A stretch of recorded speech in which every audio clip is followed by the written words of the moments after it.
सालों में नहीं, आज़ादी के बाद बिहार में हुए चुनाव में ये सबसे ज़्यादा वोटिंग परसेंटेज है। ये दो बातों को दिखाता है। पहला कि जो बात हम लोग पिछले कई महीनों से, बल्कि मैं 1-2 साल से कह रहा हूँ कि बिहार में 60% से ज़्यादा जनता बदलाव चाहती है और पिछले 25-30 साल से जो राजनीतिक विकल्प के अभाव में एक तरह से धीरे धीरे राजनीति को लेकर, चुनाव को लेकर उदासीनता बन गई थी, विकल्प नहीं था लोगों के पास। अब जनसुराज के आने से उनको एक नया विकल्प मिला है और बढ़ा हुआ जो वोटिंग परसेंटेज है वो दो बातों को दिखाता है। एक कि लोगों को एक नए विकल्प को देखकर उत्साह रहा है और बड़े पैमाने पर वोटिंग हुई है, बदलाव के लिए वोटिंग हुई है। और दूसरी बात, जो बड़े प्रवासी मजदूर हैं जो बहुत बड़ी संख्या में छठ के बाद रुके हुए हैं, उन्होंने अपना और अपने परिजनों का, अपने मित्रों का जो वोट कराया है उसने सबको सरप्राइज किया है। अगर आप देखना शुरू कर चुके हैं न्यूज फॉर नेशन, मैं हूं आपके साथ धीरेन्द्र। 6 नवंबर 2025 बिहार विधानसभा चुनाव के लिए पहले फेज का मतदान हुआ। 121 विधानसभा क्षेत्र के लिए मतदाताओं ने, लोकतंत्र के मालिक ने अपना फैसला सुरक्षित कर दिया। लेकिन हर घटना में कुछ एक ऐसी घटना होती है जो एक पहेली बन जाती है, और इस चुनाव में भी एक पहेली बन गई। वो पहेली ये है कि जो पॉलिटिकल ट्रेंड और ट्रैक बिहार का रहा है, उससे इतर बिहार विधानसभा 2025 के चुनाव के पहले फेज के मतदान में तकरीबन 10% मतदान में उछाल देखा गया है, इजाफा देखा गया है। यह तुलना 2020 के मुकाबले की गई है। अब ये पॉलिटिकल पंडितों को से लेकर राजनेताओं तक को चौंका रहा है कि आखिर इसका मतलब है क्या और ये इजाफा हुआ क्यों। कई प्रकार के मत हैं। कुछ लोग कह रहे हैं कि प्रवासी आके रुके हुए हैं इसलिए इजाफा हुआ है। कुछ लोग कह रहे हैं कि लोकतंत्र जाग गया है, लोकतंत्र मैच्योर हो रहा है, लोग अपने अधिकार को समझ रहे हैं इसलिए इजाफा हुआ है। लेकिन अगर लोकतंत्र मैच्योर हुआ है तो इसको मैच्योर करने में भूमिका किसकी है? कौन वो नेता है जिसके अपील में ये ताकत थी और जिसके अपील का ये मतलब था कि घर से निकलिए और अपना भाग्य विधाता खुद बनिए? ये एक बड़ा प्रश्न, और इस प्रश्न को जब हमने टटोलने की कोशिश की तो एक चेहरा, एक नाम निकल कर आता है, प्रशांत किशोर। प्रशांत किशोर पिछले 2-2.5 साल से बिहार में मेहनत कर रहे हैं। पहले वो गैर राजनीतिक सरोकार से बिहार घूम रहे थे, लेकिन 2024 में उन्होंने ऐलान किया कि नहीं, अब हम पॉलिटिकल पार्टी बना रहे हैं और हम बिहार की राजनीति में हस्तक्षेप करेंगे। बिहार के राजनीतिक मैदान में प्रशांत किशोर की उपस्थिति होगी।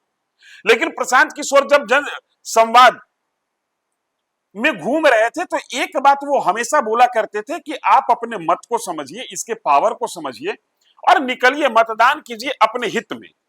और जैसे ही 6 नवंबर के मतदान में 10% के आसपास का इजाफा, तकरीबन 9% के आसपास क्लियर कट दिख रहा है, इजाफा होता है। एकमात्र नेता पूरे राजनीतिक जमायत से निकल कर बाहर आया और कहा कि जी हां, मैंने अपील की थी और मेरे अपील के बदौलत ये वोट प्रतिशत बढ़ा है। तमाम पॉलिटिकल लीडर्स इस वोट प्रतिशत के मतलब को समझ रहे थे, तब तक प्रशांत किशोर एक कदम आगे चलकर इस बढ़े हुए वोट प्रतिशत पर अपना दावा ठोक दिया। क्या कहा है प्रशांत किशोर, पहले आप ये सुनिए। धीरे राजनीति को लेकर, चुनाव को लेकर उदासीनता बन गई थी, विकल्प नहीं था लोगों के पास। अब जनसुराज के आने से उनको एक नया विकल्प मिला है और बढ़ा हुआ जो वोटिंग परसेंटेज है वो दो बातों को दिखाता है। एक कि लोगों को एक नए विकल्प को देखकर उत्साह रहा है और बड़े पैमाने पर वोटिंग हुई है। जनसुराज बिल्कुल कॉन्फिडेंट है कि 14 तारीख को आप देखेंगे इतिहास लिखा जाएगा। बड़े बड़े पंडित, कोई ये नहीं बता रहा था कि जनसुराज इस बार इतने बड़े पैमाने पर वोटिंग होगी। प्रवासी मजदूर है, वो बदलाव चाहते हैं और बहुत एग्रेसिव होकर उन लोगों ने वोटिंग किया और कराया है। इस तरीके का दावा करना अपने आप में एक बड़ा साहसी कदम है, क्योंकि मत प्रतिशत के बढ़ने के कई मायने होते हैं।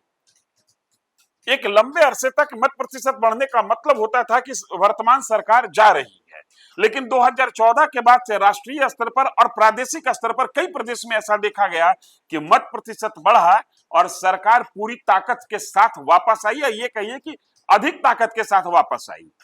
ऐसी स्थिति में जब सिद्धांत उलझा हुआ हो, परिभाषाएं उलझ जाएं किसी घटना को लेकर, जब मान्य मत को झुठलाया दे हकीकत, वैसी स्थिति में मत प्रतिशत के बढ़ने जैसी चीजों पर अगर कोई राजनेता दावा करता है तो यकीनन ये दावा उसका एक बड़ा दावा है और इसके बड़े गंभीर मतलब हैं।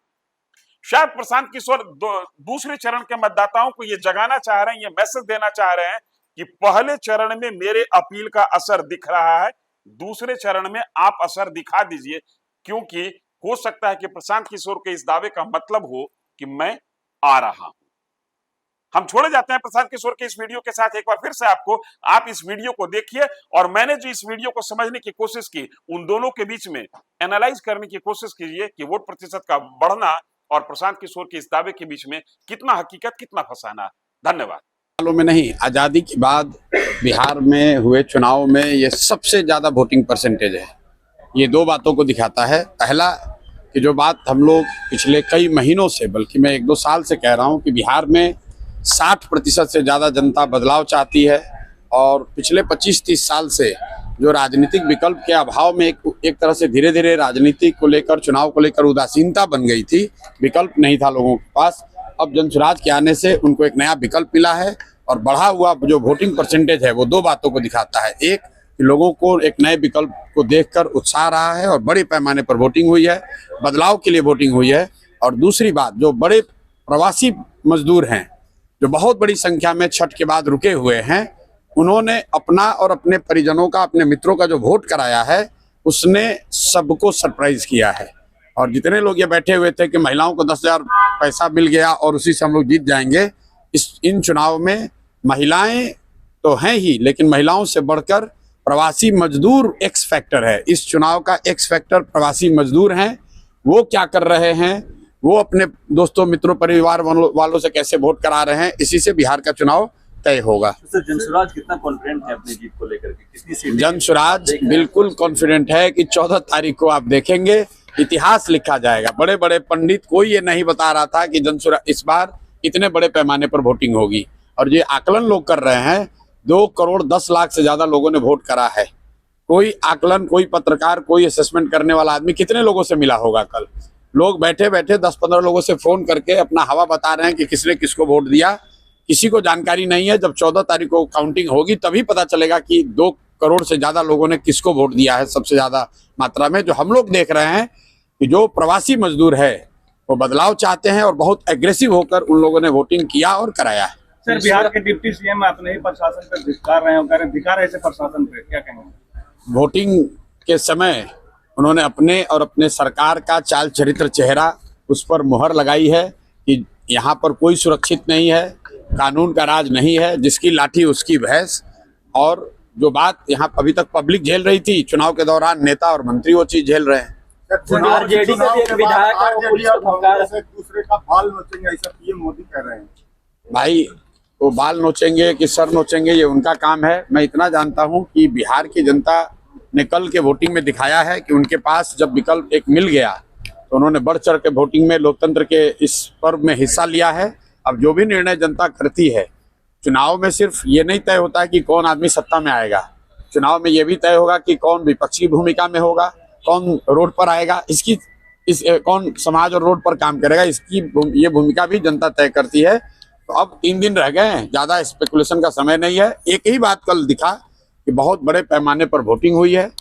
ये वोटिंग दिखाता है कि एकदम क्लोज कॉन्टेस्ट है, लड़ाई है, हर सीट पर, हर बूथ पे, हर गांव में लड़ाई है और लोगों के पास विकल्प है।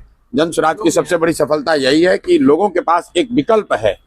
लालू के डर से नीतीश भाजपा और भाजपा के डर से लालू को वोट देने की जो मजबूरी थी, वो मजबूरी खत्म हो गई है। लोगों में उससे उत्साह है कि उनको एक नया विकल्प, एक नया रास्ता दिख रहा है, इसीलिए लोगों ने इतने बड़े पैमाने पर वोटिंग करी है। 122 सीटों में 100 सीटें बीजेपी जीत रहे। सम्राट चौधरी को ये बताना चाहिए कि वो तारापुर जीत रहे हैं कि हार रहे हैं। अपना चिंता करें कि तारापुर में जीत रहे हैं कि हार रहे हैं। सम्राट चौधरी जैसे नेता कभी नीतीश कुमार को लेकर गए, कभी राजनाथ सिंह जी को लेकर गए, इतना डरे हुए हैं खुद चुनाव जीतने के लिए। अपने जितने एनडीए के बड़े नेता हैं सबका जाकर मीटिंग्स, रैली करा रहे हैं। अगर इतने ही कॉन्फिडेंट है तो बाकी लोगों को रैली कराने की क्या जरूरत थी? खुद ही जीत जाते, अपने काम के आधार पर जीत जाते। काफी कॉन्फिडेंट दिखे, उन्होंने कहा है कि जो रोजगार के मुद्दे पे हैं, युवाओं ने बढ़ चढ़ के वोट दिया आरजेडी और गठबंधन। देखिए, तेजस्वी यादव कब कॉन्फिडेंट नहीं थे कि कल कॉन्फिडेंट दिखे आपको? ये लोग तो चुनाव के 6 महीना पहले, साल भर पहले ही कॉन्फिडेंट है कि हम ही मुख्यमंत्री बनेंगे। तो ऐसे लोग जिनको अपनी कोई जानकारी है नहीं, जमीन पर घर से बाहर निकले, पार्टी के दम पर, जाति के दम पर या भाजपा विरोध के नाम पर भीड़ इकट्ठा हुई, 2 मिनट भाषण वाषण किया, घर पर चले आए, उनको क्या जानकारी है कि गांव में निचले स्तर पर क्या बात हो रही है। आप मुझे जितने पत्रकार लोग हैं ये बताइए, किसी मीडिया चैनल ने, किसी पत्रकार ने, किसी राजनीतिक विशेषज्ञ ने, किसी पार्टी ने अगर ये कहा हो, किसी नेता ने कहा हो कि बिहार में इस बार अप्रत्याशित वोटिंग होने वाली है? किसी ने नहीं कहा है। और ऐसा नहीं है कि महिलाओं का वोटिंग ज्यादा हुआ है। पहली बार बिहार में युवाओं की वोटिंग सबसे ज्यादा हुई है, सबसे ज्यादा एग्रेसिव होकर युवा वोट किया है। तो अगर युवा वोट कर रहा है तो अपने भविष्य के लिए वोट कर रहा है, बिहार में बदलाव के लिए वोट कर रहा है, बेहतरी के लिए वोट कर रहा है। स्टेटस को के लिए इतना बड़ा वोट पड़ना यूजुअली संभव नहीं है। 1-2 अपवाद हो सकते हैं, लेकिन जहां कहीं भी पिछले 20 वर्ष में इस तरह से बढ़ चढ़कर वोटिंग हुई है, वहां इनकम्बेंट पार्टियों को, सरकार को खामियाजा भुगतना पड़ा।